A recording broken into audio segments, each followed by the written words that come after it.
We live in an age where nearly everything can be done with a swipe or a click. We can order food without stepping foot outside, attend meetings without leaving our couches, and fill every spare moment with the endless scroll of social media. On the surface, this sounds like the pinnacle of human achievement, a life of minimal effort and maximum ease. Yet, beneath this facade of convenience lurks a deeper discomfort. People are reporting unprecedented levels of anxiety, dissatisfaction, and a gnawing sense of purposelessness. The ironic truth is that the more we cushion ourselves against any form of discomfort, the more fragile we become when life does challenge us. Our resilience wanes, our ability to find meaning in hardship diminishes. We settle for what feels good right now and wonder why we remain unfulfilled over the long haul. Consider this question.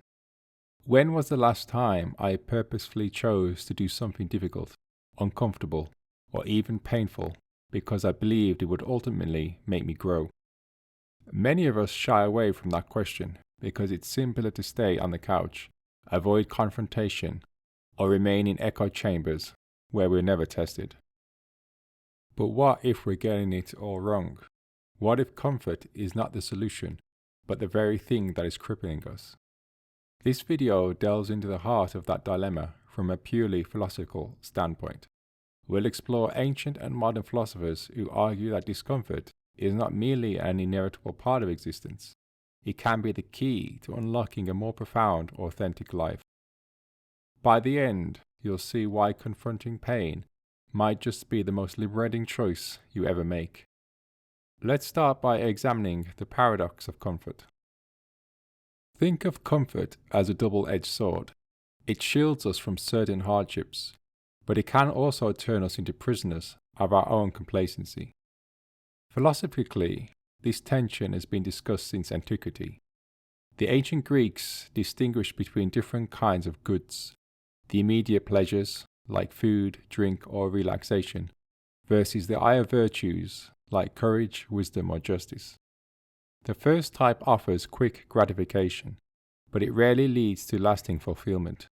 The second type often demands struggle. Are we sacrificing our virtues on the altar of easy pleasures? The phenomenon we're witnessing, a culture increasingly obsessed with convenience, mirrors what many philosophers have warned about for centuries. When we prize comfort above all else, we risk living superficially.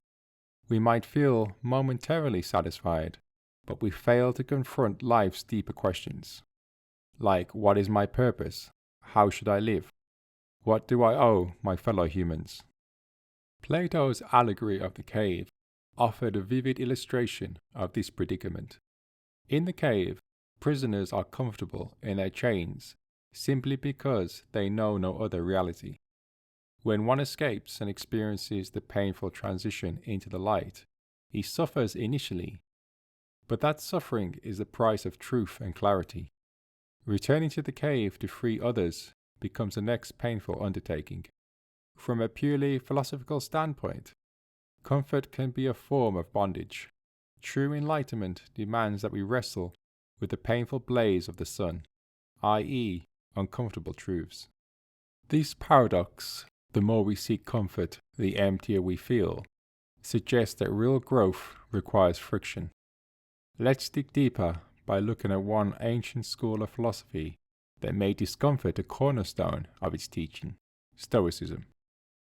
The Stoics, especially figures like Seneca, Epictetus, and Marcus Aurelius, believed that virtue was the highest good.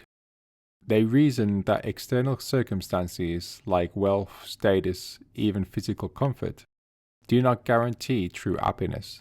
Instead, genuine fulfillment arises from developing inner qualities such as wisdom, self-control, and courage. One hallmark of Stoic practice is voluntary discomfort. Seneca wrote about exposing oneself to poverty-like conditions, eating cheaply, or dressing in simple garments, to train the mind. Why? Because if we only feel secure when life is cozy, we'll crumble at the slightest adversity. By occasionally embracing difficult conditions, we learn to see that suffering, especially mild self-imposed suffering, can be a teacher rather than a tyrant. Epictetus is particularly instructive. Born into slavery, he understood that external comfort could be fleeting or non-existent. His core teaching emphasized that while we cannot control many externals, we can control our attitudes and responses. To practice Stoicism is to cultivate a mindset resilient to life's inherent difficulties. In modern times, we might interpret this as an invitation to step outside our comfort zone, to practice discipline, to face fears, and to develop the inner fortitude that no external ease can provide. Stoicism answers the question, why choose pain intentionally, with a simple rebuttal: because it strengthens the soul. When we practice small acts of hardships, whether it's fasting, enduring the cold, or refraining from luxuries, we remind ourselves that comfort is not the essence of life. We develop confidence in our ability to endure hardships that fate might hurl at us. That confidence, in turn, translates into a deeper sense of peace. Ironically, by seeking controlled discomfort, we often find ourselves less unsettled by uncontrollable misfortunes. Let's pivot to a philosopher who balanced the notion of virtue with a nuanced approach to pleasure and well-being, Aristotle. In his work Nicomachean Ethics, Aristotle introduces the concept of Eudaimonia, often translated as flourishing or the good life. Aristotle didn't advocate for rejecting all comforts. Instead, he argued for a life guided by reason and virtue, one that aims for a golden mean, the virtuous middle between extremes. Aristotle recognized that purely chasing pleasure can lead us astray. Pleasure, in and of itself, is an evil, but it must be aligned with virtue. That often involves disciplining our appetites and seeking personal excellence. This discipline can be uncomfortable. Think of training the body, honing the mind, or mastering one's emotions. Yet, it's precisely that productive discomfort that cultivates virtues like courage and generosity. Imagine you want to become wise. The path to wisdom isn't just reading easy summaries or scanning social media for factoids. It might involve wrestling with dense philosophical texts, grappling with complex arguments, and enduring the mental strain of deep thinking. This intellectual discomfort is part of the path to eudaimonia. For Aristotle, the joy of learning is deeper and more meaningful than fleeting pleasure, even if it requires initial struggle. Aristotle's balanced approach is a reminder that not all forms of discomfort are identical. Some are destructive and can derail our lives, but others, the ones we take on with intention, are stepping stones to higher forms of happiness. The key is to differentiate between destructive suffering and constructive pain that fosters virtue and leads us closer to our truest potential. This is where a rational, philosophical approach to life can guide us. Another pivotal voice in the philosophy of embracing struggle is Friedrich Nietzsche. He famously declared, "That which does not kill us makes us stronger." Though this phrase has become cliché, it reflects Nietzsche's broader concept of the will to power, the driving force behind human creativity, ambition, and self-overcoming. Nietzsche envisioned the ideal individual, the Übermensch, as someone who constantly transcends their limitations. Comfort, he suggested, can be a seductive siren that lulls us into a state of ordinariness. True growth happens through challenge, adversity, and the willingness to shatter our previous selves in pursuit of a higher state of being. His idea of internal recurrence, the notion that you should live as though you relive each moment of your life endlessly, pushes you to reconsider how you handle pain. If you knew your discomfort would repeat forever, might you transform it into something meaningful?